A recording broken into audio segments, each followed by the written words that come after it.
This project will absolutely sell and make you money and can be made for less than $5. And in this video, I'm gonna show you exactly how to make it. Let's go. I start by printing off the letter templates that are available on my website on 8.5 by 11 paper.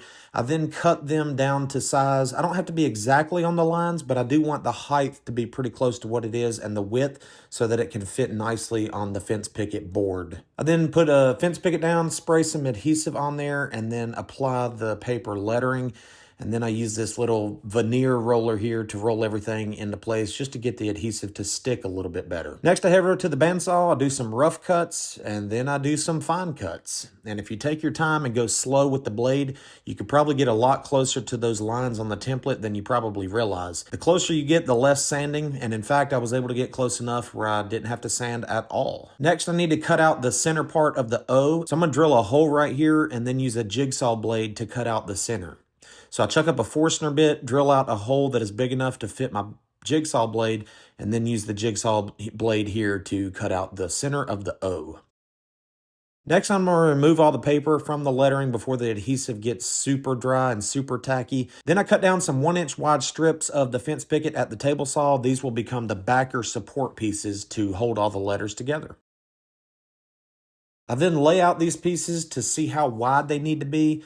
And once I get the width that I want, I just mark it and then take it over to the miter saw, cut it to the right length, bring it back and do the same for the top piece. I'm going to mark the up and down pieces to where they attach to the horizontal pieces, cut those to length as well after marking them. After I get everything laid out where I want it, I use some glue here to kind of just put a dab where needed. You don't need a lot. Lay those support pieces on, and then I use a brad nail to tack them in place. You see I'm kind of shooting the nails at an angle because I don't want them to poke out the front side.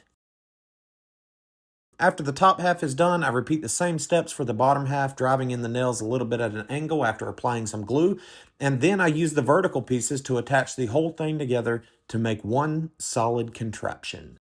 I give everything a light sanding. I don't think that this needs a whole lot of sanding because I do want the rustic look, but I want to remove the adhesive residue as well as some of those bits of paper before this project is considered complete. Honestly, that's it. This project is now complete. I personally enjoy the rustic look of this. If you do not though, you could use a little bit nicer wood. You could sand it down better. You could treat the edges and maybe paint it or stain it or whatever you want to do to get different looks. I enjoyed the rustic look, so I think a cedar fence picket is perfect for this. This has no fastener on the back and no way to mount it because frankly, I think that most people would use this as a decorative accent on a shelf. So it would just sit on a shelf and lean up against something, maybe on a fireplace, above a fireplace, or a TV stand, something like that. If you wanted to make this mountable, you could very easily put a coat hanger, a sawtooth hanger at the back so where you can mount this on the wall, or to match the rustic theme, you could also just tie a piece of twine around it so maybe someone could hang this on a door or from a door. So be sure to get the templates for this on my website at rockyriverwoodworks.com. If you enjoy simple projects like this that make money, be sure to watch that video because I think you're going to like it as well.